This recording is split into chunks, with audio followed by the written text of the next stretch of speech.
कुमारी संस्था के लिए जब भी मुझे बुलाया जाता है और जब भी मैं हमेशा कोशिश करता हूँ इनके लिए समय निकालने के लिए, क्योंकि मुझे लगता है कि आज के दौर में इनकी जो सोचधारा है, जो कुछ हम लोग जनता के साथ शेयर करने की कोशिश करते हैं, मेरा ख्याल से ये बहुत ही इम्पोर्टेंट है, बहुत ही ज़रूरी है आज के तौर पे।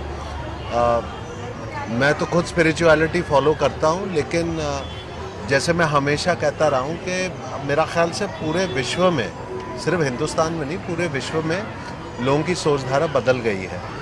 क्योंकि आज स्ट्रेस लेवल सब लोगों का इतना बढ़ चुका है, सब लोग इस तरीके की सोचधारा पे हैं कि पैसा कमाना है, परिवार के लिए देख रेख करनी है वगैरह। लेकिन ये जो स्ट्रेस लेवल जो आने लगा है, उसको कैसे हैंडल करना है, उसको किस तरीके से उन चीज़ों, उन परिस्थितियों का सामना कैसे करना है, उसका एक ही तरीका है। और सबसे कमाल की चीज़ है कि मैं 12 साल की उम्र से मैं पूरे विश्व में, मेरे परिवार के कारण मुझे मौका दिया ट्रैवल करने के लिए। लेकिन जो हमारी संस्कृति है, जो हमारी सोचधारा है, जो हमारे किताबों में लिखी ज्ञान है, वो ज्ञान हमारे घर में है, लेकिन हमारी जनता जो है उस ज्ञान को प्राप्त नहीं करते, उसको फॉलो नहीं करते हैं। ये होती है ना वो घर की मुर्गी दाल बराबर वाली बात, लिटरली उस चीज़ को हम लोग दिमाग में रखते हैं। तो हमारी सोचधारा मेरे ऊपर कभी ठोसी नहीं गई।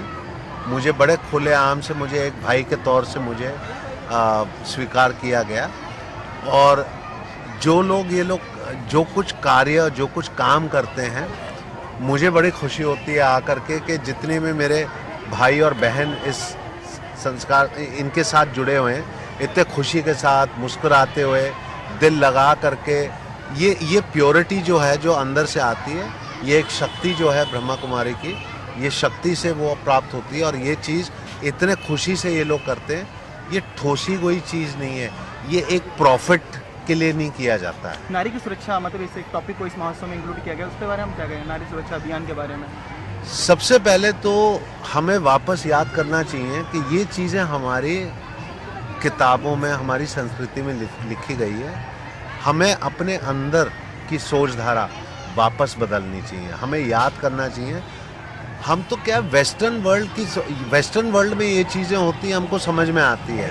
हमारे हिंदुस्तान में ये चीज़ें होती हैं, मुझे तो शौक होता है, मुझे डर लगता है। क्योंकि हमारे तो किताबों में, हम तो जब बच्चे हुए थे तो हमको पैदा होते हुए हमको सिखाया जाता है कि औरत आदि शक्ति होती है, उसके बारे में हमारे सोचधारा ऐसी होनी चाहिए। हमको हर औरत एक बीवी की रूप होती है, एक माँ की रूप होती है, एक बहन की रूप होती है। तो ये सोचधारा के, ये सारा अत्याचार जो हम लोग करते हैं, ये अंदर से हमारी सोचधारा बदलनी चाहिए। दिल्ली गैंगरेप के बाद इस टॉपिक को बहुत ज़्यादा उछाला जा रहा है, मतलब इस टॉपिक को ज़्यादा लिया जा रहा है हर एक संस्था, हर एक चीज़ों में, तो इस पर क्या कहें? ये दुर्भाग्य की बात है कि जो कुछ दिल्ली में हुआ, लेकिन दिल्ली, मैं जहाँ तक मानता हूँ, वो सब वेकअप कॉल। ऐसा नहीं है